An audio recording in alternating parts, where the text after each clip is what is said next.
এই দিকেই যদি কেবলা হয় তাহলে আমরা ধরে নিলাম এইটা হচ্ছে মদিনা আর এইটা হচ্ছে মক্কা। এই মোবাইল বা এই মাইক্রোফোনটা এটা হচ্ছে মক্কা, এটা হচ্ছে মদিনা। আর ওই যে যেখানে আপনার ডায়েরিটা আছে ওই ডায়েরিটা আরও আগায় দেন, ওইটা হচ্ছে সিরিয়া, শাম। আর এই ধার দিয়ে এটা হচ্ছে সমুদ্র, লোহিত সাগর, লম্বা লোহিত সাগর। ওই পারে মিশর, যে পারে ক্যামেরাগুলো আছে ওই পারে মিশর, মিশরের উপরে আছে ভূমধ্য সাগর। তো এই সমুদ্রের ধার দিয়ে যে রাস্তা, এই রাস্তা দিয়ে এই মক্কার কাফের মুশরিকরা ব্যবসা করতে যায় সিরিয়াতে। মুহাম্মদ সাল্লাল্লাহু আলাইহি ওয়াসাল্লাম নিজেও ব্যবসা করতে গেছে তার চাচা আবু তালেবের সাথে, আরও অনেকজনের সাথে সিরিয়াতে ব্যবসা করতে গেছে এই রাস্তা ধরে, সমুদ্রের ধারের রাস্তা ধরে। এখন মুহাম্মদ সাল্লাল্লাহু আলাইহি ওয়াসাল্লাম মক্কা থেকে হিজরত করে চলে এসেছে মদিনায়। আর মুহাম্মদ সাল্লাল্লাহু আলাইহি ওয়াসাল্লাম যদি এই রাস্তা কেটে দেয়, এরা কোন দিক দিয়ে ব্যবসা করবে? বুঝেন মনে হয় আমার কথা কি বোঝা যায়? তো মুহাম্মদ সাল্লাল্লাহু আলাইহি ওয়াসাল্লাম একদল সাহাবীকে আদেশ দিয়ে রাখলেন এই রাস্তা দিয়ে যেন কোনো ব্যবসায়িক পণ্য না যায়, কাট অফ। মক্কার মানুষের মাথা নষ্ট হয়ে গেল। শুধু মুহাম্মদ সাল্লাল্লাহু আলাইহি ওয়াসাল্লাম যদি শুধু দাওয়াত দিতেন এত দ্রুত যুদ্ধ হতো না, কিন্তু যখন অর্থনীতির পেটে যখন গিয়ে আঘাত পড়ল তখন তো যুদ্ধ অবশ্যম্ভাবী। তখন আবু জাহাল দেখলো যে মদিনা যদি পাওয়ারফুল হয় আমাদের তো ব্যবসা স্থায়ীভাবে বন্ধ। কেননা এই মদিনা রাষ্ট্র পাওয়ারফুল মানে এই সমুদ্রের এই রাস্তার কন্ট্রোল মদিনা রাষ্ট্রের যে প্রধান তার হাতে। তাহলে মুহাম্মদ সাল্লাল্লাহু আলাইহি ওয়াসাল্লামের সাথে চুক্তি করা ছাড়া তো আমরা ব্যবসা করতে সিরিয়া যেতে পারবো না। অতএব শুরুতেই মদিনাকে ধ্বংস করে দাও। তখন ওরা নিজেরা জোরপূর্বক এই মক্কা থেকে গিয়ে বদরের যুদ্ধ হয়। বদরের যুদ্ধ সমুদ্রের ধারে হয়েছে। বদরের যুদ্ধ এই মদিনার সরাসরি মদিনাতে হয়নি, মদিনা থেকে 150-200 কিলোমিটার দূরে গিয়ে এই সমুদ্রের রাস্তার পাশে একটু দূরে যুদ্ধ হয়েছে। তো এটা বলার উদ্দেশ্যটা কি, যে অর্থনৈতিক গুরুত্বটা বোঝেন, যে টাকা পয়সার গুরুত্বটা কি। মুহাম্মদ সাল্লাল্লাহু আলাইহি ওয়াসাল্লাম যখন মদিনায় আসলেন, এসে দেখলেন যে মদিনার সকল টাকা পয়সার কন্ট্রোল ইহুদিদের হাতে। তো আচ্ছা একটু আমি আগিয়ে নিচ্ছি, সমস্যা নেই। অর্থনীতির কন্ট্রোল ইহুদিদের হাতে। তখন মুহাম্মদ সাল্লাল্লাহু আলাইহি ওয়াসাল্লাম এই মক্কা থেকে যে মুহাজিরেরা গেছে এরা সবাই বিজনেসম্যান। মুহাম্মদ সাল্লাল্লাহু আলাইহি ওয়াসাল্লাম নিজেও বিজনেসম্যান। লিইলাফি কুরাইশ ইলাফিহিম রিহলাতাশ শিতাই ওয়াস সাইফ, এই সূরাতেই ব্যবসার যাত্রার কথা বলা আছে। তো কুরাইশরা ব্যবসায়ী জাতি, ব্যবসা করে খায়। আর মদিনার আনসারীরা আপনাদের মতো কৃষিকাজ করে, তারা ব্যবসা বোঝে না বা কম বোঝে, ব্যবসা নিয়ে তাদের লেনদেন কম, তারা কৃষিকাজ নিয়ে ব্যস্ত থাকে। তো এই যে মক্কা থেকে যে সাহাবীরা হিজরত করে আল্লাহর নবীর সাথে মদিনায় গেল, তারা সবাই ব্যবসা বুঝত। আল্লাহর নবী দেখলেন যে মদিনার অর্থনৈতিক কন্ট্রোল যদি ইহুদিদের হাতে থাকে আমি কিভাবে রাষ্ট্র চালাবো। তখন আল্লাহর নবী আনসারীদের বললেন, এই শোনো, তোমাদের যা জমি জায়গা আছে, যা টাকা পয়সা আছে, তা ভাগ ভাগ করে একটা অংশ মুহাজির যারা খালি হাতে আসছে মক্কা থেকে এদেরকে দিয়ে দাও। এরা ব্যবসা বুঝে, এরা ব্যবসা করতে পারবে। রাসূল সাল্লাল্লাহু আলাইহি সাল্লামের কথা শুনে আনসারীরা তাই করলেন। সবাই কেউ নিজের সম্পদের অর্ধেক, কেউ নিজের সম্পত্তি 3 ভাগের 1 ভাগ মুহাজিরদের দিয়ে দিলেন। আর মুহাজিরেরা ব্যবসা বুঝে ওরা ব্যবসা শুরু করে দিল। অল্প কয়েকদিনের মধ্যে উসমান ইবনে আফফান, আব্দুর রহমান ইবনে আউফ, জুবাইর ইবনুল আওয়াম, এরা হচ্ছে কোটিপতি সাহাবী, মাল্টি বিলিয়নার সাহাবী।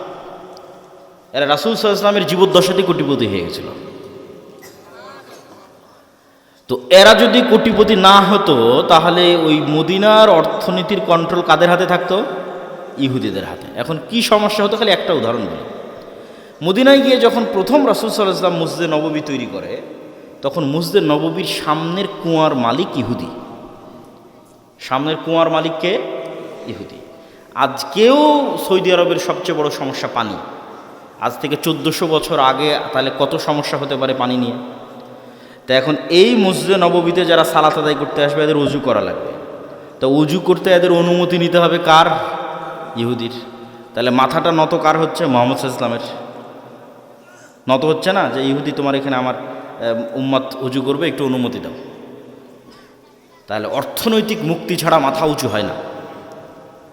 মুহাম্মদ সাল্লাল্লাহু আলাইহি ওয়াসাল্লাম বললেন, কে আছে এমন যে এই কুয়া কিনে দিতে পারবে আল্লাহর সন্তুষ্টির জন্য?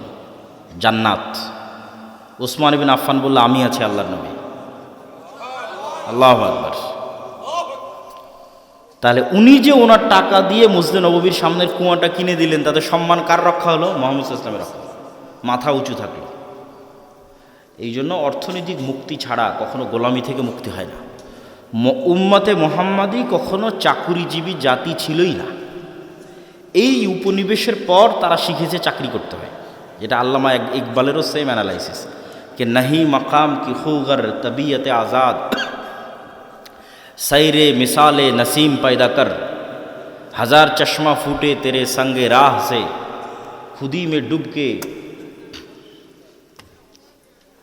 ज़रबे मूसा पाए ज़रबे कलीम पैदा कर। তো এই কবিতাটার অর্থ হচ্ছে উনি বুঝাচ্ছেন যে মুসলমানেরা কখনো নির্দিষ্ট জায়গার মুখাপেক্ষী ছিল না। আপনি সব সাহাবীর জীবনী উঠিয়ে দেখেন যে সাহাবীদের 100%-এর 80% নিজ এলাকায় মারা যায়নি, 70% 60% নিজ এলাকায় মারা যায়নি। ধরেন জন্ম হয়েছে মক্কায় অথবা মদিনায়, তারপরে ইসলামী খেলাফতের রাষ্ট্রের সীমানা যত বাড়তে থেকেছে কেউ দাওয়াত নিয়ে চলে গেছে মিশরে, যেমন আবদুল্লাহ ইবনে আমর ইবনে আস চলে গেছে মিশরে, আবদুল্লাহ বিন আব্বাস চলে গেছে মক্কায়, আবদুল্লাহ বিন মাসউদ চলে গেছে কুফায়। তাহলে যতদূর পর্যন্ত ইসলামী রাষ্ট্র বাড়তে থেকেছে এরা কোরআন এবং হাদিসের দাওয়াত নিয়ে ততদূর পর্যন্ত যেতে থেকেছে। কেউ কখনো মনে করেনি যে না আমাকে এখানেই থাকতে হবে। তো মরু যাযাবরেরা কখনো নির্দিষ্ট জায়গার মুখাপেক্ষী হয় না। আর মুসলমানেরা ব্যবসায়ী জাতি, যতদূর পর্যন্ত ইসলাম গেছে তার 50% যদি হয় যুদ্ধ তো 50% ব্যবসা। যেমন মালয়েশিয়া, ইন্দোনেশিয়া, ব্রুনাই এগুলোতে কোনো দিন যুদ্ধ হয়নি ইসলামের নামে। তাহলে ওরা ইসলাম গ্রহণ করলো কিভাবে? আরব ব্যবসায়ীরা ব্যবসা করতে করতে চলে গেছে মালয়েশিয়া, ব্যবসা করতে করতে চলে গেছে ইন্দোনেশিয়া, ব্যবসা করতে করতে চলে গেছে ব্রুনাই। ব্যবসা করতে গিয়ে সেখানে মানুষজন তাদের আচার আচরণ, সত্যবাদিতা, ন্যায়পরায়ণতা দেখে ইসলাম গ্রহণ করেছে এলাকাকে এলাকা, এলাকাকে এলাকা। তো মুসলমানেরা ব্যবসায়ী জাতি। ব্যবসা ছাড়া টাকা ইনকাম করে আপনি দান করতে পারবেন না শান্তি মতো।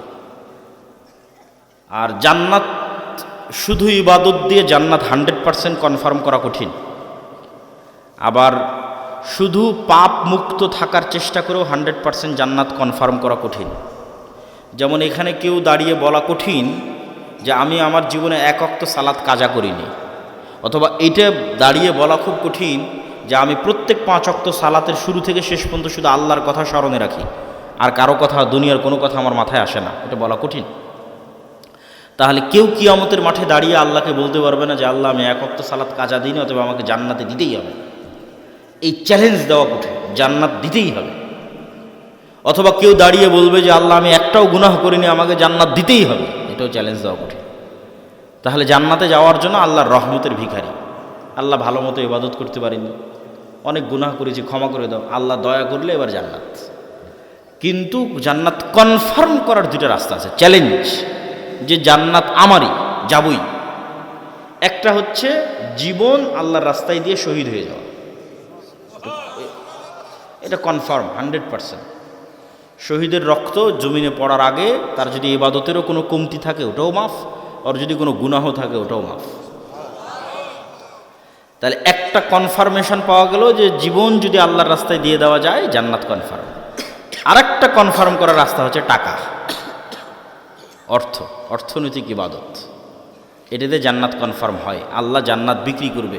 ঠিক যেমন আপনাদের গাইবান্ধা শহরে, গোবিন্দগঞ্জ, সাঘাটা, বগুড়া, গুলশান, বনানী, দুবাই এগুলোতে যেমন ফ্ল্যাট প্লট বিক্রি হয়, আপনি ফ্ল্যাট কিনেন, এরকম আল্লাহ সুবহানাহু ওয়া তাআলা জান্নাতের প্লট সেল করবে, বিক্রি করবে। কোরআন মাজিদে অ্যানাউন্স দেওয়া আছে, বিজনেস হিসেবে ঘোষণা দেওয়া আছে, বিক্রি হিসেবে ঘোষণা দেওয়া আছে। আমি বানিয়ে বলতে চাই, ইন্নাল্লাহ আশতারা মিনাল মুমিনিনা আনফুসাহুম ওয়া আমওয়ালাহুম বিআন্না লাহুমুল জান্নাহ হাল আদুল্লুকুম আলা তিজারাতিন তুনজিকুম মিন আযাবিন নার। তাহলে আল্লাহ বিজনেসও ঘোষণা দিয়ে রেখেছে, আল্লাহ সুবহানাহু ওয়া তাআলা ক্রয় বিক্রয় ঘোষণা দিয়ে রেখেছে। তাহলে জান্নাতের বাড়ি, আপনাদের ভাষায় প্লট, ফ্ল্যাট আল্লাহ বিক্রি করবে, সেল করবে, এবং এটাকে আল্লাহ ব্যবসা বলছে। এবং এই ব্যবসাটা শতভাগ লাভজনক। কেন শতভাগ লাভজনক সেটাও বলবো। তো তার আগে বুঝি যে টাকা দিয়ে জান্নাত কিভাবে কিনা যাবে। দুনিয়াতেই আল্লাহ সুবহানাহু ওয়া তাআলা অসংখ্য ইবাদতের কমতিতে টাকার জরিমানা দিয়ে মাফ করার ব্যবস্থা করেছেন, এবং অসংখ্য গুনাহের কাফফারায় টাকার জরিমানা দিয়ে মাফ করার ব্যবস্থা করেছেন দুনিয়াতে। যেমন কেউ হজ এবং ওমরা করতে গেছে, ওমরা করতে গিয়ে কোনো একটা ইবাদত ছুটে গেছে, বড় একটা ইবাদত, জামরায় হয়তো পাথর মারতে যেতে পারেনি, তাহলে ইবাদতে কমতি হয়ে গেছে। এখন আল্লাহ রসুল বলতেছে ঠিক আছে, কমতি যেহেতু হয়ে গেছে, তুমি একটা দম, একটা দুম্বা, একটা খাসি আল্লাহ রাস্তায় কুরবানি করে দাও, ওইটা এটাকে মেকআপ করবে, কাভার দিবে। তাহলে টাকা দিয়ে ইবাদতের কমতি পূরণ করা যাচ্ছে। এবার গুনাহের কাফারা, রমাজান মাসে দিনের বেলায় কেউ তার স্ত্রীর সাথে সাংসারিক জীবনে গেছে, আল্লাহ সুবহানাহু ওয়া তাআলা কোরআনে আয়াত অবতীর্ণ করে বলতেছে গোলাম আজাদ করতে হবে অথবা 60 জন মিসকিনকে খাওয়াতে হবে। তো গোলাম আজাদ করতেও টাকা লাগবে, 60 জন মিসকিনকে খাওয়াতেও টাকা লাগবে। তাহলে টাকাটা দিয়ে গুনাহের কাফারা হচ্ছে দুনিয়াতে। এই সেম নিজাম ব্যবস্থা কিয়ামতের মাঠেও থাকবে। যেমন দুনিয়াতে আপনি অসুখ বিসুখ পড়ে গেলে ক্লিনিকে মেডিকেলে নিয়ে গেলে টাকা পয়সার দরকার হয়, বিদেশে নিয়ে গেলে আরও দরকার, সিঙ্গাপুর থাইল্যান্ড ব্যাংকক নিয়ে গেলে আরও টাকা লাগবে, ছেলে মেয়েকে স্কুল কলেজ ইউনিভার্সিটিতে পড়াতে টাকা লাগবে, বিপদ আপদ বিবাহ শাদী টাকা লাগে, কেস কোর্ট কাচারি মামলা মোকদ্দমা টাকা লাগে, এগুলো টাকা দিয়ে পার হওয়া যায়। একই ঘটনা কিয়ামতের মাঠে ঘটবে। কিন্তু সমস্যা হচ্ছে কিয়ামতের মাঠে নতুন করে টাকা অ্যারেঞ্জ করার কোনো সিস্টেম নাই। কিয়ামতের মাঠে কারো থেকে ধার নেওয়ারও কোনো সিস্টেম নাই। তাহলে কিয়ামতের মাঠে আমাকে এবং আপনাকে ধনী অবস্থায় উঠতে হবে, যে আজ কিয়ামতের মাঠে উঠেছি কোটি টাকার মালিক অবস্থায়। তাহলে বাঁচার রাস্তা আছে। ইবাদতের কমতিতেও ওই কোটি টাকা কাজে দিবে, গুনাহের কাফফারাতেও ওই কোটি টাকা কাজে দিবে। মানুষ যারা পাওনাদার আসবে, আল্লাহ আমার নামে গীবত করেছে, অপবাদ দিয়েছে, মিথ্যা বলেছে, এই সেই যা আছে, হক দেয়নি, যা আসবে সবগুলো কাভার দেওয়া যাবে, মেকআপ দেওয়া যাবে যদি ধনী অবস্থায় কিয়ামতের মাঠে উঠে। যেমন দুনিয়াতে আপনি ধনী থাকলে কাভার দিতে পারেন যে কোনো সমস্যা, কিয়ামতের মাঠেও যদি ধনী অবস্থায় উঠেন কাভার দিতে পারবেন। কিন্তু কিয়ামতের মাঠে ধনী অবস্থায় ওঠার জন্য এখন থেকেই ব্যাংকে জমা করতে হবে, আল্লাহর ব্যাংকে, পরকালের ব্যাংকে এখন থেকে জমা করতে হবে। এবং আল্লাহ সুবহানাহু ওয়া তাআলার সাথে এই ব্যবসা কেন লাভজনক সেটাও বলি। আল্লাহ যে বলছেন তোমরা আমার সাথে ব্যবসা করো, এটা শতভাগ লাভজনক। কেন লাভজনক? আপনি যদি আজকে সাঘাটা বাজারে একটা জমি কিনেন, তাহলে জমিওয়ালা আপনার দেওয়া টাকা নিয়ে চলে যাবে, ওই টাকার উপর আপনার কোনো কন্ট্রোল থাকবে না, কোনো দখল থাকবে না, আর জমিটা আপনি তার থেকে বুঝিয়ে নেবেন। এখন আল্লাহ সুবহানাহু তাআলার জন্য আপনি পরকালের অ্যাকাউন্টে যে টাকা জমা দিবেন, ওই টাকা কি আল্লাহ নিয়ে চলে যাবে? ওই টাকা দিয়ে যদি আপনি মসজিদে একটা এসি বা একটা ফ্যান লাগান, ওই ফ্যানের বাতাস কে খাবে? আপনিই তো খাবেন। ওই টাকা তো আর আল্লাহ নিয়ে গেলেন, আর ফ্যানের বাতাসও আল্লাহ খাবে না। ধরেন আপনি টাকা দিয়ে একটা গরু জবাই দিলেন, ওই গরুর গোস্ত কে খাবে? আপনিই খাবেন না? ওই গরুর গোস্ত আল্লাহর কাছে চলে যাবে, আল্লাহ নিয়ে যাবে? আল্লাহ খাবারের মুখাপেক্ষী নয়। তাহলে আরেকজনের সাথে যখন লেনদেন হচ্ছে তখন টাকা কিন্তু চলে যাচ্ছে, আর আল্লাহর সাথে যখন লেনদেন হচ্ছে তখন ওই টাকা আমি ভোগ করতেছি, মাঝখান থেকে ফিরি ফাও আল্লাহ জান্নাত দিয়ে দিচ্ছে। তাহলে আল্লাহর সাথে ব্যবসায় কোনো লস আছে? কোনো লস নাই। ধরেন এই প্রতিষ্ঠানে আপনি দান করলেন, এই প্রতিষ্ঠানে দান করে এখানে পড়বে কে? আপনার ছেলে মেয়ে।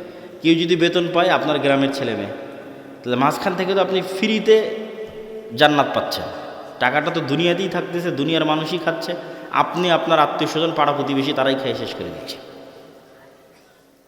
তো যাক, আমি বক্তব্যের শুরুতেই কথাগুলো বললাম যে আপনাদের মধ্যে যদি, এখন আমি জানি না যে এখানে কেউ স্বেচ্ছাসেবক পাঠিয়ে বৈঠকি দান সংগ্রহ করবে কি না, কিন্তু দান অর্থনৈতিক ইবাদত, অত্যন্ত শক্তিশালী একটি ইবাদত। যদি যায় তাহলে আপনারা সকলেই অংশগ্রহণ করার চেষ্টা করবেন।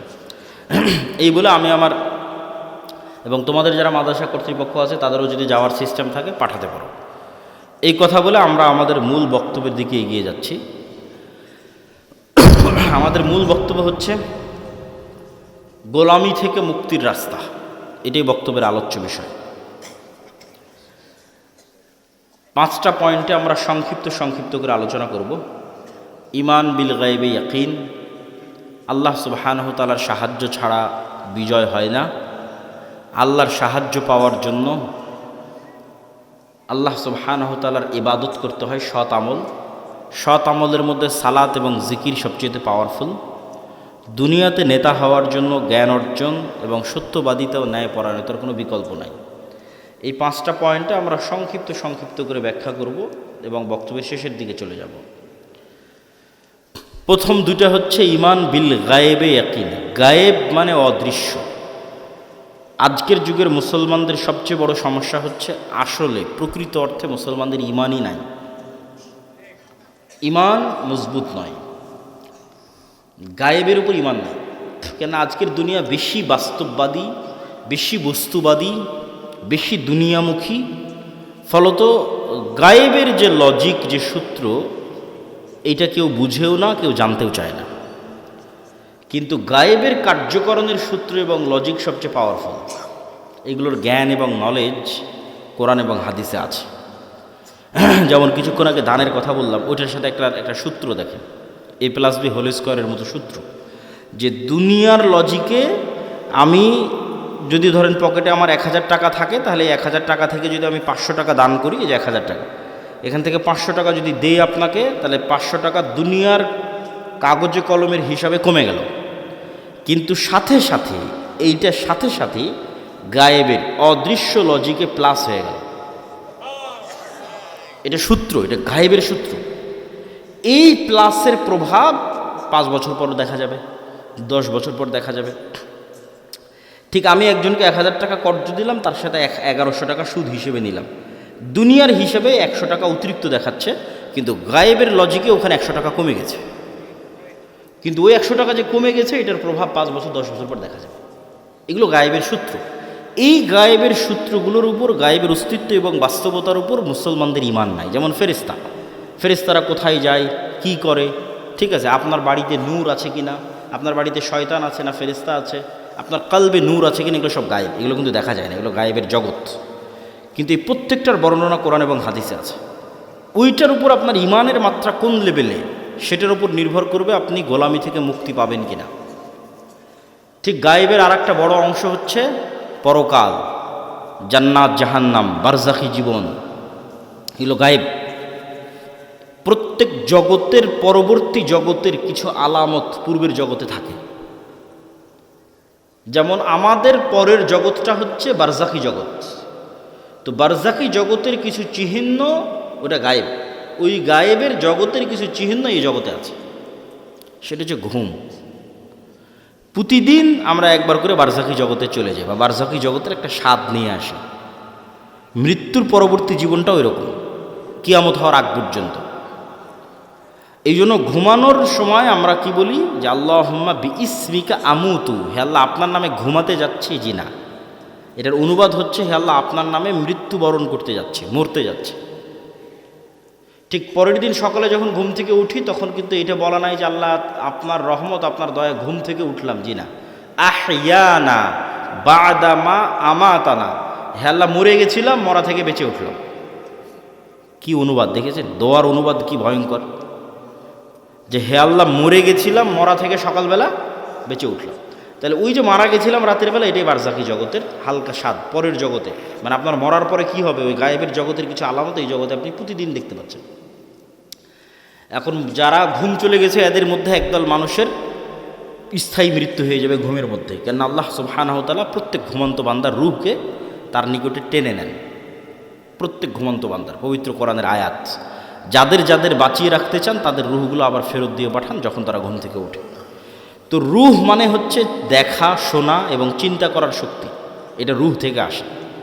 এই জন্য আমরা যখন ঘুমাই, তখন আমার দেখার শক্তিও নাই, আমার শোনার শক্তিও নাই, আমার চিন্তা করার শক্তিও নাই। তাহলে এখন আমার রূহ নাই। শরীরের সাথে একটা সম্পর্ক বজায় রেখে বের হয়ে গেছে, হালকা একটা সম্পর্ক বজায় রেখে বের গেছে। ওই সম্পর্কটা যদি আল্লাহ কাট করে দেয়, এটা স্পট ডেড, আর উঠতে পারবে না পরের দিন সকালে। কিন্তু রুহের প্রকৃত কাজ হচ্ছে দেখা, শোনা, চিন্তা করা, এটা রুহের প্রকৃত কাজ। ঘুমের সময় যখন এই কাজগুলো অফ হয়ে যায়, তখন রুহ বের হয়ে যায়। ঠিক এবার বারজাখি জগতে যখন আপনি চলে গেছেন, তখন পরের জগতের কিছু আলামত আপনি কবরের জগতে পাবেন। মানে পরের জগৎটা তো জান্নাত এবং জাহান্নাম, কিয়ামতের পরের যে জান্নাত জাহান্নাম। তখন কবরে থাকা অবস্থাতেই জান্নাতের মৃদু আবহাওয়া আসবে, তাহলে আলামত দেখাচ্ছে যে এর পরের যে জগৎ, সে জগতে তুমি জান্নাতে যাবা, সেটার কিছুটা আলামত নেও। যেমন দুনিয়াতে থাকতে তুমি ঘুমের মাধ্যমে পরের জগতের কিছু আলামত নিতা, এখন তুমি বারজাখি জগতে আছো, এখানে থাকা অবস্থায় এর পরের জগতের কিছু আলামত নেও। যদি জাহান্নামের হয়, শাস্তিযোগ্য বান্দা হয়, তাহলে জাহান্নামের গরম বাতাস আসতে থাকে তার কবরে। সরাসরি কিন্তু ওকে জাহান্নামে দেওয়া হয়নি, সরাসরি জান্নাতে দেওয়া হয়নি, কিন্তু তার পরের জগতে কি হবে তার কিছু ফিলিংস সে ওখানেই পাচ্ছে। এবং মানুষের আমলের ধরন অনুযায়ী এই রূহগুলো বিভিন্ন পর্যায়ে থাকে, আমলের ধরন অনুযায়ী। যেমন যারা শহীদ তাদের রূহগুলো পাখি হিসেবে জান্নাতে উঠতে থাকে এবং খাবারও গ্রহণ করতে থাকে, ইউরজাকুন, রিজিক দেওয়া হয়। তাহলে যারা শহীদ হয়ে গেল এদের রূহ পাখি হিসেবে জান্নাতে উঠতেছে। এদের চেয়েতেও যারা শ্রেষ্ঠ, শহীদদের চেয়েতেও যারা টপ লেভেলের রূহ, তারা আল্লাহ সুবহানাহু ওয়া তাআলার আরশের নিচে ঝুলন্ত অবস্থায় থাকে বারজাখী জগতে। এদের চাইতেও যারা টপ লেভেলের শ্রেষ্ঠ তারা হচ্ছে নবীরা। তারা দুনিয়া থেকে মৃত্যুবরণ করেছে, কিন্তু নবীদের বারজাখী জগতের জীবনযাপন আরও উন্নত পর্যায়ে, মানে কোয়ালিটি আরও বেশি। কোয়ালিটিটা কেমন? রাসূলুল্লাহ সাল্লাল্লাহু আলাইহি ওয়াসাল্লাম যখন গেলেন প্রথম আসমান, দ্বিতীয়, তৃতীয়, চতুর্থ, পঞ্চম, ষষ্ঠ, সপ্তম সব আসমানে নবীদের সাথে কথা হয়েছে। তো নবীরা তো মরে গেছে দুনিয়াতে, তাহলে ওখানে কীভাবে কথা হচ্ছে? নবীদেরকে সাথে করে না সালাত কীভাবে হচ্ছে? তথা নবীদের বারজাখী জগতের যে জীবন, সেটা বারজাখী জগতে আর যত রূহ আছে তাদের চেয়ে টপ কোয়ালিটির জীবন, যেখানে ইবাদত করাও সম্ভব, যেখানে কথা বলাও সম্ভব। মুসা আলাইহিস সালাম তো কতদিন আগে মরে গেছে, কিন্তু মুসা আলাইহিস সালামের সাথে মুহাম্মদ সাল্লাল্লাহু আলাইহি ওয়াসাল্লামের দেখা হচ্ছে মেরাজের সফরে এবং কথা বলতেছে। তো এটা হলো বারজাখী জগতের জীবন, যেটা কিয়ামতের পূর্ব পর্যন্ত এবং মৃত্যুর পরের। তাহলে এগুলো তো গায়েব। এই গায়েবগুলোর উপর আপনার ঈমান, ইয়াকিন কোন পর্যায়ের, আপনি কোন জায়গা থেকে এগুলোর উপর ঈমান রাখেন? এগুলো কি আপনি চোখে দেখতে পাওয়ার মতো ঈমান রাখেন, না বাস শুনলাম দেখলাম শেষ? যতক্ষণ পর্যন্ত চোখে দেখতে পাওয়ার মতো ঈমান অর্জন এই জিনিসগুলোর উপর না হবে, ততক্ষণ পর্যন্ত গোলামি থেকে মুক্তির রাস্তা তৈরি হবে না। এই জন্য ঈমান মজবুত করা সবচেয়ে জরুরি।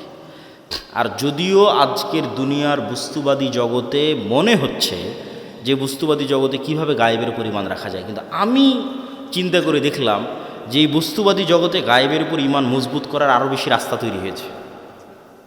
আমার চিন্তা, আমি উল্টাভাবে চিন্তা করেছি যে মানুষ মনে করতেছে যে সে মোবাইলের আনন্দ বিনোদনের মধ্যে ডুবে যাচ্ছে, মদ, জুয়া, আড্ডা, পৃথিবীতে এমন কোনো গুনাহের রাস্তা নেই যেটা বর্তমানে উন্মুক্ত হয়নি। ফলত সে কীভাবে গায়েবের উপর ইয়াকিন রাখবে? গায়েবের তো কোনো আলামত কোথাও দেখাই যায় না। কিন্তু আমি চিন্তা করে দেখলাম যে না, আমরা আধুনিক যুগে যা যা ব্যবহার করতেছি তা আমাকে গায়েবের প্রতি ইয়াকিন তৈরি করতে আরও বাধ্য করা উচিত। কিভাবে আপনাকে বলি, আজ থেকে 100 বছর আগে এই সাঘাটার কোনো মানুষকে যদি এখন জীবিত করা হয়, 100 বছর আগে এই প্রোগ্রামে নিয়ে এসে বসানো হয় মুরব্বির জায়গায়, দিয়ে তাকে আমি বলবো যে মুরব্বি, আমি এখন যে কথা বলতেছি আমার এই কথাটা না 1000 কিলোমিটার দূরে আমেরিকাতে এখন বাজতেছে, এখন আমার এই কথা উড়ে গিয়ে আমেরিকাতে এখন বাজতেছে, কয়েক হাজার কিলোমিটার দূরে। তো মুরব্বি তো বিশ্বাস করতে পারবে না যে বলে এখানে, বলবে এখানে, বাজবে লন্ডনে সাথে সাথে, এ কেমনে সম্ভব? এ তো গায়েব। এটা কিন্তু 100 বছর আগে এটাই গায়েব, 100 বছর আগে এটাই গায়েব। অথচ আমি কথা বললে আমার এই কথা উড়ে আমেরিকা, পৃথিবী যেদিন সৃষ্টি হয়েছে সেই দিন থেকেই যায়। বুঝেননি মনে হয় আমার কথা? এটা মানুষ জানতো। এটা তো আলোর গতির মধ্যে, আলোর মধ্যে ডাটা ট্রান্সফার হয়, এই জ্ঞান মানুষের ছিল না। কিন্তু ট্রান্সফার তো ভাই যেদিন থেকে আল্লাহ পৃথিবী সৃষ্টি করেছে সেই দিন থেকেই হয়। মানে আমি এখান থেকে বলবো আর এটা আলোর গতির সাথে আমার এই কথা সারা পৃথিবীতে ঘুরতেছে, বা আলো যতদূর পর্যন্ত যাচ্ছে আমার এই কথা অতদূর পর্যন্ত যেতে থাকতেছে। এটা যেই দিন থেকে পৃথিবী আল্লাহ সৃষ্টি করেছে সেই দিন থেকেই হয়। তাহলে এটা আমাদের জন্য কি ছিল? গায়েব ছিল। বলেন তো এটা আমাদের জন্য কি ছিল? গায়েব ছিল। তখন জানতাম না।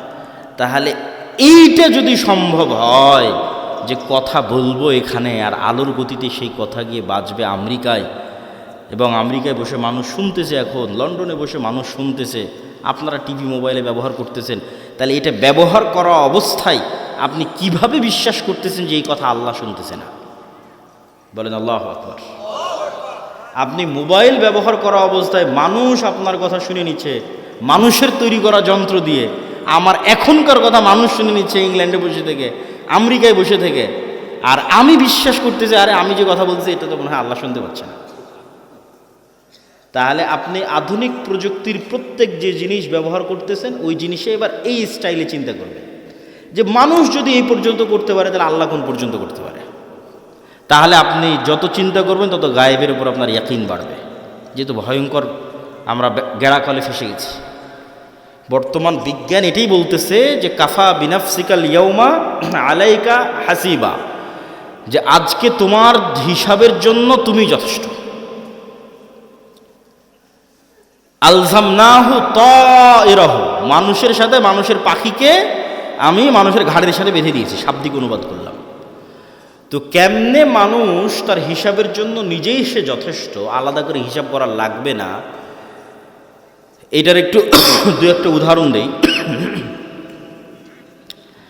এই যে আমরা এখানে কথা বলতেছি, এই কথা এখন আলোর সহযোগিতায় পৃথিবীর বাংলাদেশের সব জায়গায় পৌঁছে যাচ্ছে।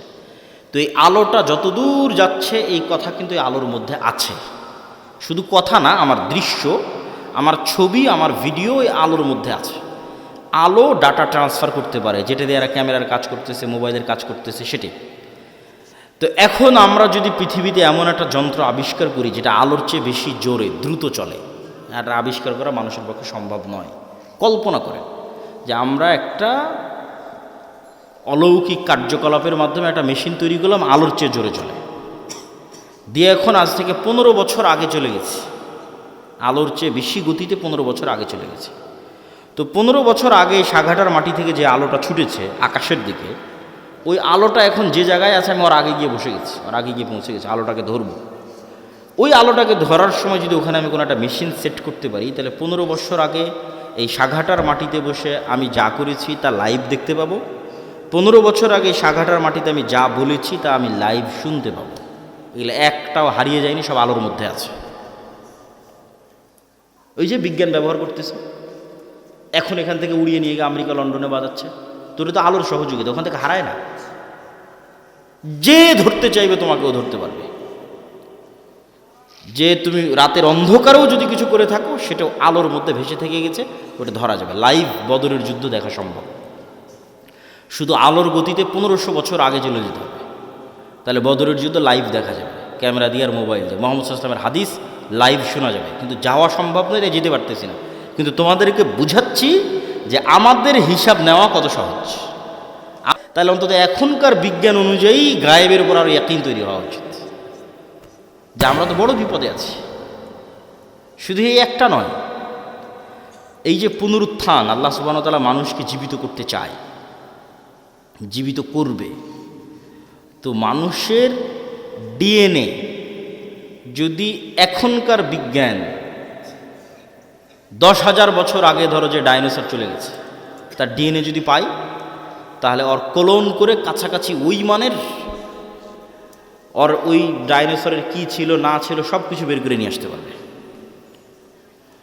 তো মনে করো তুমি মাটির সাথে মিশে হারিয়ে গেছো, তোমার ওই যে হাড় আছে ওইটা যদি বিজ্ঞানীরাই পায় আজ থেকে 20-50 বছর পর, ওখান থেকে যদি ডিএনএ বের করে নিয়ে আসতে পারে, হাড় বাদ দিলাম, তোমার চুলের 10 ভাগের 1 ভাগও যদি পাওয়া যায়, ওখান থেকে তোমার ডিএনএ যদি বের করা যায়, তাহলে ডিএনএ বের করলে তো যত দ্রুত এই সায়েন্স অগ্রগতি লাভ করতেছে, অদূর ভবিষ্যতে দেখবা যে তোমার ডিএনএ দিয়ে তোমার লিভার তৈরি করা যাচ্ছে, তোমার ডিএনএ দিয়ে তোমার কিডনি তৈরি করা যাচ্ছে, খালি রুহটা দিতে পারবে না। তাহলে বিজ্ঞানীরাই তোমাকে 10,000 বছর পর আবার বানাতে পারবে, খালি রুহটা দিতে পারবে না। তাহলে বিজ্ঞানীরাই যদি এই পর্যন্ত করতে পারে, তা আল্লাহ সুবহানাহু ওয়া তাআলা তোমাকে পুনরায় জীবিত করতে পারবে না? খুবই ভয়ঙ্কর। আল্লাহ সুবহানাহু ওয়া তাআলা অতি দ্রুত এবং অতি সহজে তোমাকে পুনরায় জীবিত করবে। এই জন্য মানুষের শরীরের সাথে মাটির প্রচণ্ড মিল আছে, প্রচণ্ড মিল আছে মানুষের শরীরের সাথে মাটির। আমরা যা খাবার খাই সব মাটি থেকে আসে, যা আমাদের পেটের মধ্যে ঢুকতেছে, এমন কোনো খাবার নাই যেটা তুমি মাটির সংস্পর্শ ছাড়া তৈরি করতে পারবা, আলোর সংস্পর্শ ছাড়া তৈরি করতে পারবা, পানির সংস্পর্শ ছাড়া তৈরি করতে পারবা, কিছু নাই। বলো কই আমি গরুর গোস্ত, তো গরু কি খায়? ঘাস খায়। ঘাস কোথায় হয়? মাটিতে হয়। কোনো খাবার নাই পৃথিবীতে যেটা ওখান থেকে আসতেছে না। তাহলে একটা কলা তৈরি হলো, মাটির কলার গাছ তৈরি হলো, কলার মধ্যে কি আছে? Magnesium, calcium. ওই সেম ম্যাগনেসিয়াম ক্যালসিয়াম তোমার শরীরের মধ্যে আছে। তাহলে ওই ম্যাগনেসিয়ামটা মাটির থেকে আসতেছে, তাহলে মাটির ম্যাগনেসিয়াম আর তোমার শরীরের ম্যাগনেসিয়াম সেম। আজকে আল্লাহ ওই কলা তোমার শরীরের মধ্যে দিয়ে এখানে কোষ তৈরি করতেছে, ব্লাড তৈরি করতেছে, এই কোষ এই সেম ব্লাড ওই মাটির মধ্যেই তৈরি হয়ে যাবে। কেন? সেম জিনিস ওখান থেকে এখানে আসতেছে। শুধু আল্লাহ এই শরীরের উপযুক্ত করার জন্য গাছগুলোকে তৈরি করে দিয়েছে, যাতে সরাসরি মানুষ মাটি খেতে পারবে না, ওখান থেকে ওই মাটির রস শুষেনে যে কলা হবে সেটা মানুষ খেতে পারবে, ওইটা রস শুষেনে যে আম হবে সেটা খেতে পারবে। কিন্তু ওই আমের মধ্যে যে ভিটামিন আছে ওই ভিটামিন মাটি থেকে এসেছে, ওইটা আমার সেম শরীরের মধ্যে আছে। তাহলে আমার শরীরের মধ্যে যা যা আছে তা মাটিতেও আছে। তাহলে মাটিতে সেল তৈরি করা মানে শরীরের কোষ তৈরি করা, মাটির মধ্যে কোষ তৈরি করা, মাটির মধ্যে ব্লাড তৈরি করা, এটা অনটুর ব্যাপার, সেকেন্ডের ব্যাপার। এই জন্য কবর থেকে মানুষ তরতর তরতর করে তরতাজা গাছের মতো পরকালে কবর থেকে উঠে আসবে, মাটি থেকে উঠে আসবে। তো সম্মানিত উপস্থিতি, তাহলে আপনি গায়েবের উপর যতক্ষণ ইয়াকিন তৈরি না করবেন ততক্ষণ আপনি সঠিক সিদ্ধান্ত নিতে পারবেন না। আপনার কাছে মনে হবে এই দুনিয়ায় আমার কাছে সব কিছু, অতএব আপনার সকল সিদ্ধান্ত হবে দুনিয়ামুখী। আর যখন আপনি মনে করবেন যে না এই দুনিয়া আমার কাছে কিছুই নয়, আসলে আমার প্রকৃত বসবাসের জায়গা জান্নাত, অতএব আমাকে এখানে বসে থেকে জান্নাতে ঘর বানাতে হবে, আমাকে এখানে বসে থেকে জান্নাতের বাগানে গাছ লাগাতে হবে, আমার স্থায়ী থাকার জায়গা হচ্ছে জান্নাত। এই কল্পনাটা যেই দিন যত মজবুত হবে তত গোলামি থেকে মুক্তির রাস্তা সহজ হবে। এই কল্পনাটা মজবুত হওয়া জরুরি। আল্লাহ সূরা বুরুজের মধ্যে বলছেন ওমা রাকামু মিনহুম ইল্লা ইউমিনু বিল্লাহিল আজিজিল হামিদ, যে সূরা বুরুজের ঘটনায় পুরো একটা এলাকার মানুষকে জ্বলন্ত আগুনে নিক্ষেপ করে দেওয়া হয়েছে, হয় ইমান পরিত্যাগ করো না হলে আগুনে ঝাঁপিয়ে পড়ে মরে যাও। তো মা তার কোলের সন্তান সহ আগুনে ঝাঁপ দিয়ে পড়ে যাচ্ছে।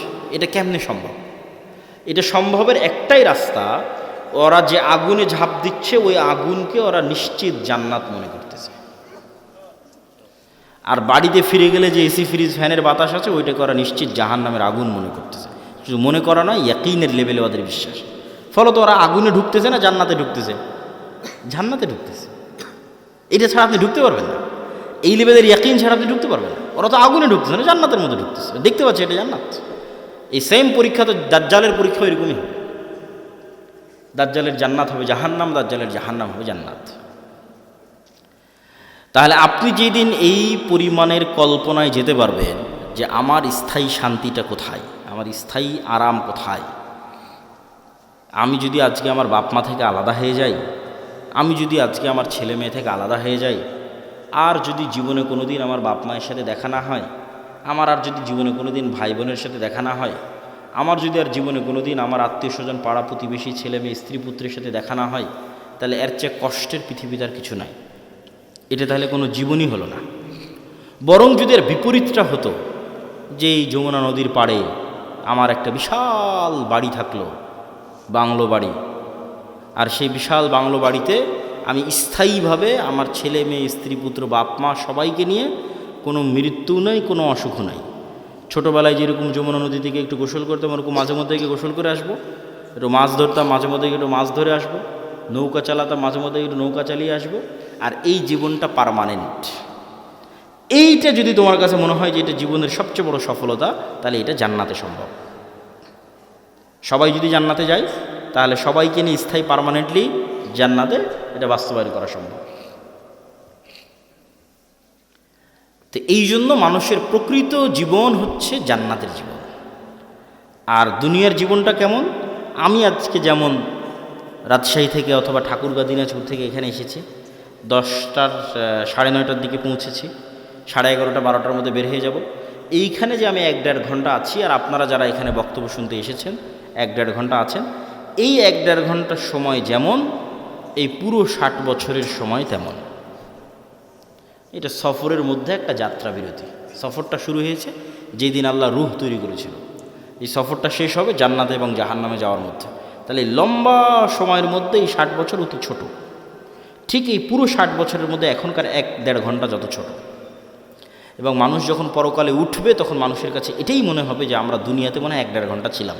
এটা কোরআনের আয়াতের অনুবাদ, যে মানুষেরা বলবে যে আমরা দুনিয়াতে মনে হয় 1 দিন বেঁচেছিলাম, হাফ দিন বেঁচেছিলাম, অথচ বেঁচেছে 60-70 বছর। তো সম্মানিত উপস্থিতি, 1 নম্বর পয়েন্ট ইমান বিল গায়বি ইয়াকিন। পরের পয়েন্টগুলো একটু ছোটো ছোটো করিনি, সময় অনেক অল্প। ইমান বিল গায়বি ইয়াকিন হওয়ার পরের পর্ব হচ্ছে ইসলাম এবং মুসলমানদের বিজয়ের জন্য আল্লাহর সাহায্য জরুরি। আল্লাহর সাহায্য ছাড়া নবীরাও জয়লাভ করতে পারেনি। আমাদের নবী মুহাম্মদ সাল্লাল্লাহু আলাইহি সাল্লামও নয়।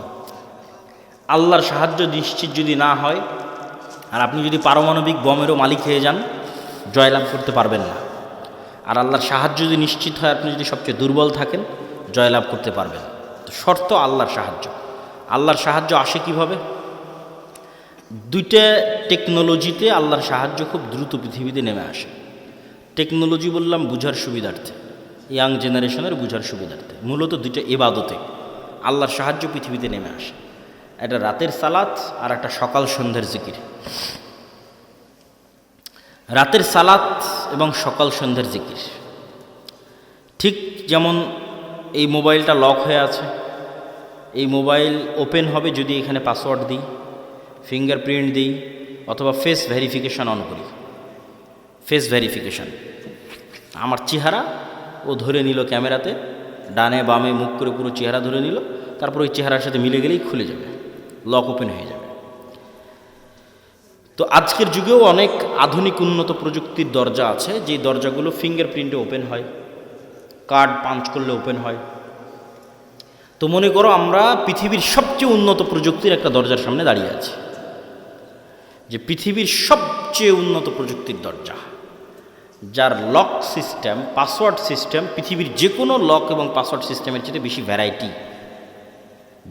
ভ্যারাইটিপূর্ণ। তার এক নাম্বার শর্ত কি? এখন আমার সামনে একটা খুব উন্নত প্রযুক্তির দরজা, পৃথিবীর সবচেয়ে উন্নত প্রযুক্তির দরজা বন্ধ হয়ে আছে। আমি ওই দরজা খুলতে চাই, খুলতে হলে আমাকে নির্ধারিত সময় আসতে হবে। ওর পাসওয়ার্ড সিস্টেমের মধ্যেই এই সিস্টেম আছে, যেখানে নির্ধারিত সময় ছাড়া কাজ হয় না, অসময়ে এসে লাভ নেই। তাহলে নির্ধারিত সময়ে ওই পাসওয়ার্ডের নির্ধারিত সময় গিয়ে উপস্থিত হলাম। পাসওয়ার্ডের 2 নম্বর শর্ত হচ্ছে যে ওখানে কিছু পিকচার ইনস্টল দেওয়া আছে, যেই পিকচারের সাথে যদি আমার পিকচার মিলে যায়, যেখানে দেওয়া ফরম্যাটের সাথে যদি আমার ফরম্যাট মিলে যায়, তাহলে অ্যাকসেপ্ট করবে। আর একটা জিনিস তার সাথে যুক্ত করা আছে, প্রত্যেক ফরম্যাটে একটা সাউন্ড আছে, মানে প্রত্যেক ফরম্যাটে কিছু সাউন্ড ওখানে সেভ করা আছে, যেটার সাথে আমার সাউন্ড মিলতে হবে, তাহলে দরজা উন্মুক্ত হবে। তাহলে এখন আমরা নির্ধারিত সময় গিয়ে দাঁড়ালাম, এভাবে হাত বাঁধলাম, এটা একটা ফরম্যাট, একটা চিত্র ওখানে দেওয়া আছে। এই ফরম্যাটের সাথে ওখানে কানেক্টেড করা আছে আলহামদুলিল্লাহ রাব্বিল আলামিন আর রহমানুর রহিম, একটা আওয়াজ, সেম আওয়াজ হতে হবে, সেম ফরম্যাটের সাথে। তারপরে রুকুতে চলে গেলাম, এটা একটা ফরম্যাটের একটা চিত্র, এটা ওই দরজাতে ইনস্টল করা আছে। ওখানে বললাম সুবহান রাব্বিল আযীম, এই আওয়াজটা ওই চিত্র, ওই ফরম্যাটের সাথে কানেক্টেড। তাহলে নির্ধারিত সময়ে গিয়ে নির্ধারিত পিকচার ফরম্যাট তৈরি করে নির্ধারিত আওয়াজ যখন আমি বলতে পারলাম, তখন দরজাটা খুলে গেল। তো এইটা এমনি জাস্ট বোঝানোর জন্য আমি বলতেছি, কিন্তু ঘটনা এর চাইতে বেশি উন্নত এবং এর চাইতে বেশি সরাসরি এবং এর চাইতে বেশি ডাইরেক্ট। ইবনুল কাইয়িম রাহিমাহুল্লাহ বলছেন যে মানুষ যখন সালাতে দাঁড়ায় এবং চোখ সিজদার দিকে নিবদ্ধিত রাখে এবং অন্তর আল্লাহর সাথে কানেক্টেড রাখে, তখন আল্লাহ সুবহানাহু ওয়া তাআলা তার নূরের পর্দা সরিয়ে বান্দার মুখোমুখি হয়ে যান। তো এটাই ইবনুল কাইয়িম রাহিমাহুল্লাহ বলেছেন। আমি এই জিনিসটাকে আরও সহজ করার জন্য আর একটা উদাহরণ দিই। আমি যে উদাহরণ দেবো ওইটার মতো তা কিন্তু নয়, কিন্তু এটা তার চাইতে আরও কত উন্নত সেটা একমাত্র আল্লাহ সুবহানাহু ওয়া তাআলা জানে। সেটা আমার পক্ষে বলাও সম্ভব নয়, জানাও সম্ভব নয়, কিন্তু বোঝানোর সুবিধার্থে বলতেছি। আমরা অনলাইনে ক্লাস করি না? অনলাইনে ক্লাস করার সময় টিচার আসলো, জুমে লগ ইন করলো, আমিও জুমে লগ ইন করলাম। তো জুমে লগ ইন করার পর আমি এবং আমার টিচার দুইজনই ক্লাসে অংশগ্রহণ করেছি। তো আমরা যে ইন্টারনেট ব্যবস্থাপনার মাধ্যমে এবং যে মোবাইল ব্যবস্থাপনার মাধ্যমে সরাসরি আমার টিচারের মুখোমুখি হয়ে ক্লাস করতেছি, সালাত এই ইন্টারনেট এবং এই মোবাইলের যোগাযোগের চাইতে হাজারো কোটি গুণের লক্ষ উন্নত প্রযুক্তি আল্লাহর সাথে ডাইরেক্ট কানেক্ট করার, আল্লাহর সাথে ডাইরেক্ট মুখোমুখি হওয়ার, আল্লাহর সামনে ডাইরেক্ট উপস্থিত হওয়ার। তাহলে আল্লাহর সাহায্য পৃথিবীতে নেমে আসবে, এটার লক এবং পাসওয়ার্ড এই আল্লাহর সাহায্যের দরজা উন্মুক্তই হয় সালাত দিয়ে সাথে সাথে। এই জন্য রাসূলুল্লাহ সাল্লাল্লাহু আলাইহি ওয়াসাল্লাম সূর্যগ্রহণে সালাত আদায় করেন, চন্দ্রগ্রহণে সালাত আদায় করেন, বৃষ্টি প্রার্থনার জন্য সালাত আদায় করেন, জানাজার জন্য সালাত আদায় করেন। সালাত আল্লাহর সাথে ডাইরেক্ট কানেকশনের পৃথিবীর আসমানি জগতের সাথে, গায়েবী জগতের সাথে দুনিয়ার জগতের কানেকশনের মাধ্যম, যোগাযোগের মাধ্যম। এইটা দিয়ে আসমান থেকে সহযোগিতা নেমে আসে। এই জন্য রাসূল সাল্লাল্লাহু আলাইহি ওয়াসাল্লাম বদরের যুদ্ধের আগের দিন লম্বা রাতের সালাত আদায় করতেছে। সবাই ঘুমিয়ে গেছে, উনি ঘুমাননি। আবু বকর রাদিয়াল্লাহু তাআলা ক্লান্ত হয়ে বলছেন, কাফা কা মুনাশাদাতাকা রাব্বাক, আরে আপনি নবী হয়ে এত বলা লাগে আল্লাহকে, এত লম্বা রাতের সালাত, এত লম্বা দোয়া। কিন্তু মুহাম্মদ সাল্লাল্লাহু আলাইহি ওয়াসাল্লাম খুব ভালো করে জানেন, আবু বকরের চেয়েও ভালো করে জানেন যে আসমান থেকে সহযোগিতা নামাতে হলে সালাতে দাঁড়াতেই হবে। আসমান থেকে সহযোগিতা নিয়ে আসতে হলে রাতে উঠতেই হবে, নির্ধারিত টাইমে, নির্ধারিত ফরম্যাটে, নির্ধারিত আওয়াজে, নির্ধারিত সিস্টেমে অন্তরকে আল্লাহ সুবহানাহু ওয়া তাআলার সাথে কানেক্টেড রেখে সালাতে দাঁড়াতে হবে। তাহলে আল্লাহ সুবহানাহু ওয়া তাআলার সাহায্য নেমে আসবে, এর বাইরে কোনো রাস্তা নাই। আরেকটা ইবাদত যেটা দিয়ে আল্লাহ সুবহানাহু ওয়া তাআলার সাহায্য পৃথিবীতে নামে, এটা বলে বক্তব্যের শেষের দিকে চলে যাব, সেটা হচ্ছে জিকির। সকাল সন্ধ্যার জিকির, অথবা এমনিতেও জিকির। জিকিরকে সহজ করে বোঝানোর জন্য আমি বলি, ইয়াং জেনারেশনের বোঝানোর জন্য, সহজ করে বোঝানোর জন্য বলি যে এটা হচ্ছে সাউন্ড টেকনোলজি, শব্দ বা আওয়াজ ভিত্তিক একটা প্রযুক্তি। আমাদের আধুনিক সভ্যতা দাঁড়িয়ে আছে এই যে ক্যামেরা এবং মোবাইলের সভ্যতা দাঁড়িয়ে আছে আলোর উপর, ওয়েভ, তরঙ্গর উপর, যেটা প্রথমে তোমাদের বুঝালাম যে পুরো ইন্টারনেটের এই সভ্যতাটা দাঁড়িয়ে আছে, মোবাইলের এই সভ্যতা দাঁড়িয়ে আছে আলোর তরঙ্গের মধ্যে দিয়ে ডাটা ট্রান্সফার হয়। লিখলে ওখানে থাকে, ভিডিও দিলে ওখানে দেখা যায়, অডিও ভিডিও সবই ওই আলোর মধ্যে আছে, বাতাসের হাওয়ার মধ্যে আছে। ওটাকে ইউজ করে কাজে লাগানো, এটাই হলো আধুনিক সভ্যতার মূল ভিত্তি। তো আরেকটা এর চেয়ে তো হাজার এবং লক্ষ কোটি গুণ পাওয়ারফুল একটা প্রযুক্তি, যেটার ধারে কাছে পৃথিবীর কোনো বিজ্ঞান নেই, সেটা হচ্ছে সাউন্ড টেকনোলজি। বিজ্ঞানের পক্ষে যাওয়া সম্ভব নয়। এই প্রযুক্তির কিছু জ্ঞান আল্লাহ সুলাইমান আলাইহিস সালামকে দিয়েছিলেন। ওয়ামা উতীতু মিনাল ইলমি ইল্লা কালিলা, আল্লাহ অনেক অল্প জ্ঞান মানুষকে দিয়েছে। এই অল্প জ্ঞানের মধ্যেও এই টপ লেভেলের এই জ্ঞানটা সুলাইমান আলাইহিস সালামকে দেওয়া ছিল কিছু। এই জন্য সুলাইমান আলাইহিস সালাম পিঁপড়া কি বলতেছে বুঝতেন, মানে পিঁপড়ার আওয়াজ সুলাইমান আলাইহিস সালাম বুঝতেন। আবার কি বললে পিঁপড়া বুঝবে, মানে কোন আওয়াজ মুখ দিয়ে বের করলে পিঁপড়া বুঝবে, সে আওয়াজ সুলাইমান আলাইহিস সালাম জানতেন। এটা তো আওয়াজের টেকনোলজি, সাউন্ড টেকনোলজি। পাখি কি বলতেছে এটা সুলাইমান আলাইহিস সালাম বুঝতেন, কোন আওয়াজটা বের করলে পাখি বুঝবে, যেমন আমি বাংলা আওয়াজ বের করতেছি আপনি বুঝতেছেন, আবার আমি যদি ইংরেজি শিখি ইংরেজি আওয়াজ বের করবো আপনি বুঝবেন। তো পাখিও তো একটা আওয়াজ বের করছে, আমি তো বুঝি না, তাহলে ওই টেকনোলজির জ্ঞান আমার নাই। আবার আমি কি বললে ওই পাখি বুঝবে সেটাও তো আমি জানি না। তাহলে এটার কিছু জ্ঞান কাকে দেওয়া ছিল? সুলাইমান আলাইহিস সালাতু ওয়াস সালামকে দেওয়া ছিল। সুলাইমান আলাইহিস সালাতু ওয়াস সালাম বললেন যে বিলকিসের সিংহাসন নিয়ে আসতে হবে।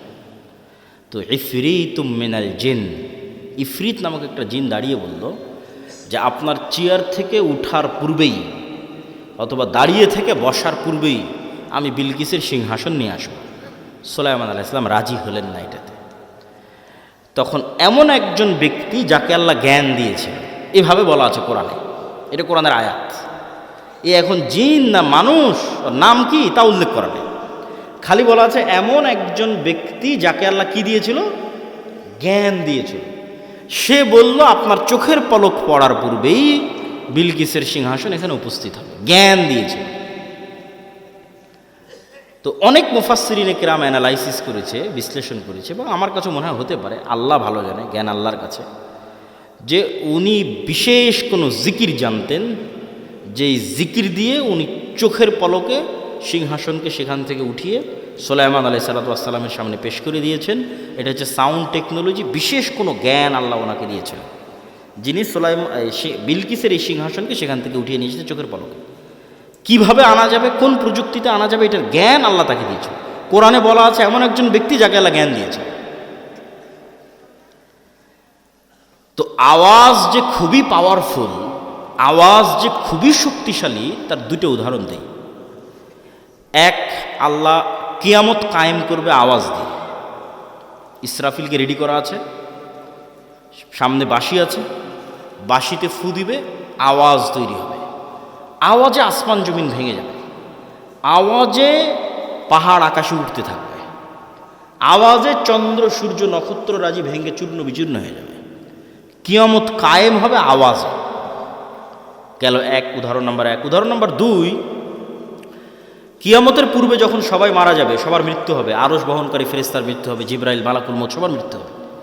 মৃত্যু হওয়ার পর শুনশান নীরব পৃথিবী ওয়ায়াবকা ওয়াজহু রাব্বিকা যুল জালালি ওয়াল ইকরাম কুল্লু মান আলাইহা ফান, সব শেষ হয়ে গেছে, শুধু মহান আল্লাহ রব্বুল আলামিন, রব্বুল ইজ্জত তিনি আছেন।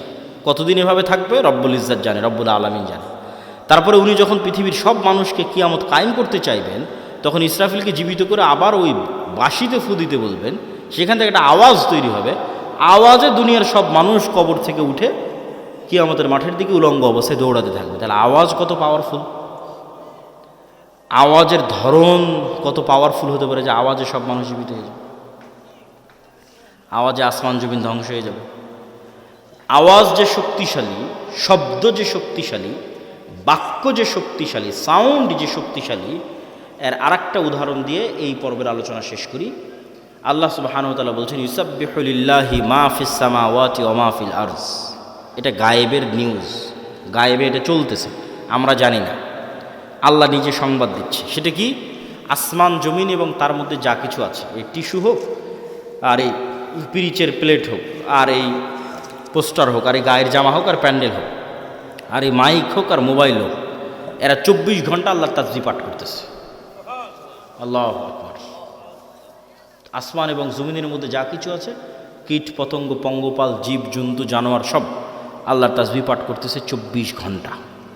তাহলে 24 ঘন্টা আল্লাহ তাসবিহ পাঠ করতেছে, মানে আওয়াজ বের হচ্ছে। নিশ্চিত থাকেন এগুলো থেকে আওয়াজ বের হচ্ছে, এগুলো থেকে আওয়াজ বের হচ্ছে। এবং এরা শুধু আওয়াজ বের করে না, এরা আওয়াজ বুঝে এবং শুনে। রাসূল সাল্লাল্লাহু আলাইহি ওয়াসাল্লাম বলতেছে, এই কে হইচই করে, কি সমস্যা?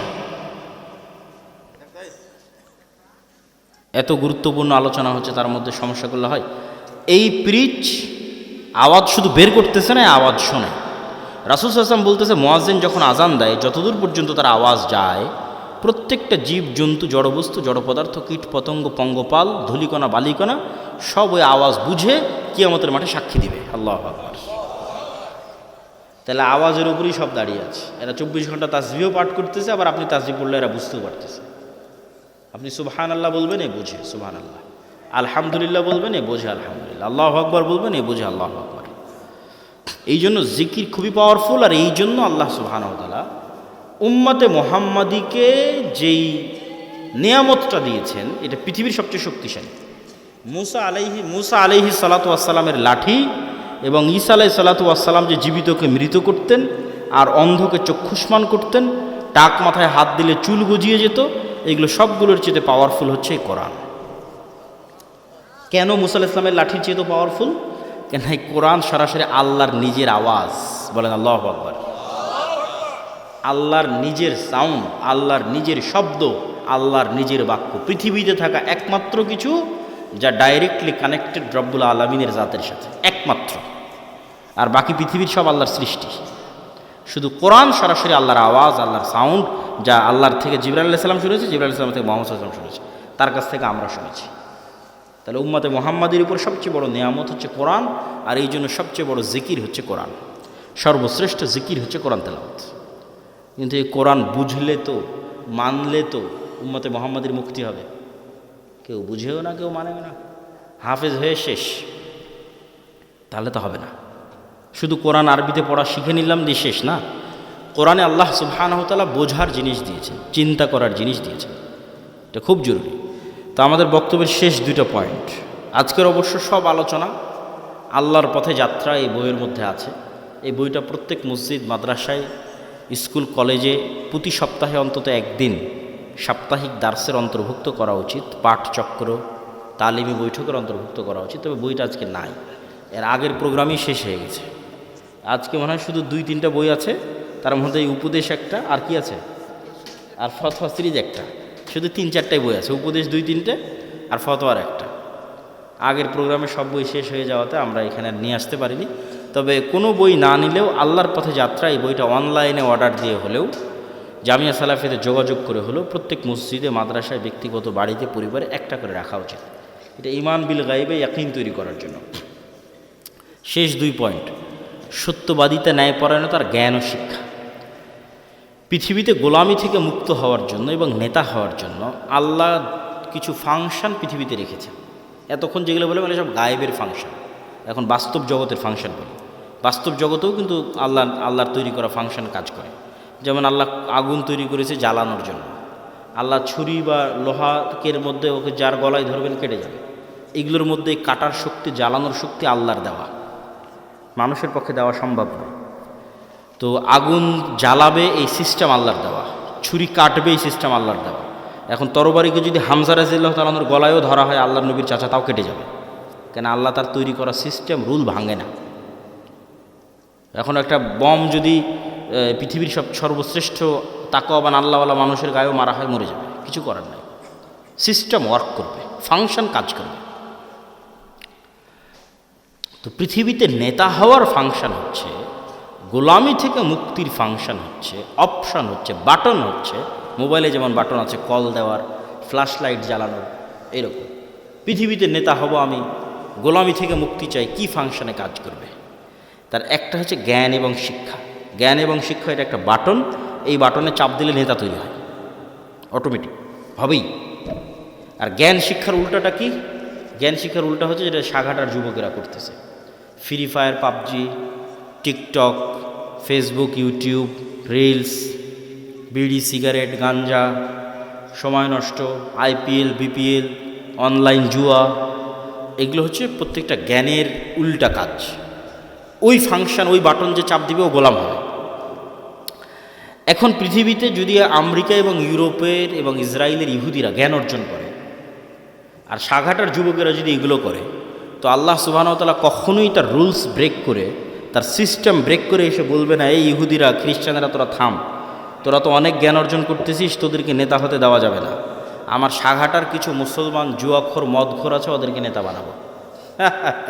হবে নাকি? হ্যাঁ, হবে না। তাহলে সাঘাটার যারা জুয়াখোর, মদখোর আছে, এরা গোলাম হবে। এই ফাংশনের উপরেই পৃথিবী দাঁড় করানো আছে। আর ও যদি ইহুদিও হয়েও জ্ঞান অর্জন করে, ও কী হবে? জোরে বলেন না, কি হবে? আরও জোরে বলেন, কি হবে? নেতা হবে। তাহলে গোলামির জিঞ্জির আমাদের হাতে এবং পায়ে আমরাই বাঁধতেছি। জ্ঞান বিমুখ হওয়ার মাধ্যমে আমাদের হাতে এবং পায়ে গোলামির জিঞ্জির আমরাই বাঁধতেছি। গোলামির জিঞ্জির খুলতে হবে নিজেকে, জ্ঞান অর্জন করতে হবে। জ্ঞান এবং শিক্ষা ছাড়া গোলামি থেকে মুক্তির কোনো রাস্তা নাই। 2 নম্বর আর একটা বাটন হচ্ছে ন্যায়পরায়ণতা এবং সত্যবাদিতা। আর এর উল্টা বাটনটা হচ্ছে 2 নম্বরই রাস্তা, ধোঁকাবাজির রাস্তা, দুর্নীতির রাস্তা, মিথ্যার রাস্তা। তাহলে এই 2 নম্বর, মিথ্যা, দুর্নীতি, ধোঁকাবাজি, এটা হচ্ছে গোলামির রাস্তা। সত্যবাদিতার, ন্যায়পরায়ণতার হচ্ছে নেতা হওয়ার রাস্তা। তাহলে তোমাদের 300 আসনের যে এমপিরা আছে, এরা সবাই গণতান্ত্রিক সিস্টেমের মধ্যে লবি, লিয়াজু, ধোঁকা, টাকা পয়সা, লেনদেন, এই গোলামির রাস্তার মধ্যে দিয়ে তারা নেতা হচ্ছে। তাহলে এই গোলামির কালচারের মধ্যে দিয়ে যারা এমপি হচ্ছে, এরা নেতা না গোলাম? এত আস্তে বললে হবে? নেতা না গোলাম? গোলাম। নেতা নয়। আপনি মনে করছেন নেতা, কিন্তু নেতা নয়। কেন নেতা নয় সেটাও বলে দিই। যে এই 2 নম্বরই রাস্তার কালচারের মধ্যে দিয়ে এমপি হচ্ছে, মিনিস্টার হচ্ছে, প্রাইম মিনিস্টার হচ্ছে, ওকে কালকে ভারত আর আমেরিকা টাকা দিয়ে কিনে নিতে পারবে। ওকে বলবে যে বাংলাদেশে যা দুর্নীতি করার লাগে করো, সব টাকা পাচার করে আমার দেশে পাঠাও, জনগণ যখন ধরে মার দিবে আমার দেশে চলে আসে। তাহলে ও নেতা না গোলাম? গোলাম। তাহলে ততক্ষণ নেতা হওয়া যায় না যতক্ষণ শতভাগ সত্যবাদী, ন্যায়পরায়ণ না হওয়া যায়। আর কোন রাস্তা নাই পৃথিবীতে নেতা হওয়ার। ওসি, ডিসি, এসপি, মন্ত্রী, মিনিস্টার, এসিল্যান্ড, সাব রেজিস্ট্রার, মাদ্রাসার শিক্ষক, প্রধান শিক্ষক, আলেম, ওলামা, হুজুর, ইসলামী দল, সংগঠন, সবার মধ্যে বাহ্যিক ইসলাম আছে। বেশিরভাগের মধ্যে 50% হয়তো সালাত আদায় করে, 60-70% হয়তো উমরা করে। কিন্তু এই চেয়ারটাতে যখন বসতেছে, তখন চেয়ারের আমানত আর রক্ষা করে না, তখন 2 নম্বরই রাস্তা অবলম্বন করে, ঘুষ, সুদ, দুর্নীতি, টাকা পয়সা সবগুলোর মধ্যে ঢুকে পড়ে। তাহলে সে আসলে বুঝেইনি ইসলাম কি, সে আসলে মোনাফিক। সে কি? মোনাফিক। এটা রাসূল সাল্লাল্লাহু আলাইহি ওয়াসাল্লামের হাদিস যে সে মোনাফিক। এখন আপনারা সাগাটার মানুষ কেমনে পরীক্ষা করবেন যে আপনি নেতা হওয়ার যোগ্য না যোগ্য না? জ্ঞান আর শিক্ষার পরীক্ষা তো এমনি করতে পারবেন, জ্ঞান অর্জন শিক্ষার সাথে আছেন কিনা। ন্যায়পরায়ণতা, সত্যবাদিতার পরীক্ষা কেমনে করবেন? আপনারা যদি আপনাদের পিতার সম্পত্তিতে নিজ নিজ বোনকে ন্যায়ের সাথে, ইনসাফের সাথে তার যে সম্পত্তি পাওয়ার হক সেটা দিয়ে থাকেন, তাহলে আপনার মধ্যে নেতা হওয়ার গুণ বিরাজমান আছে।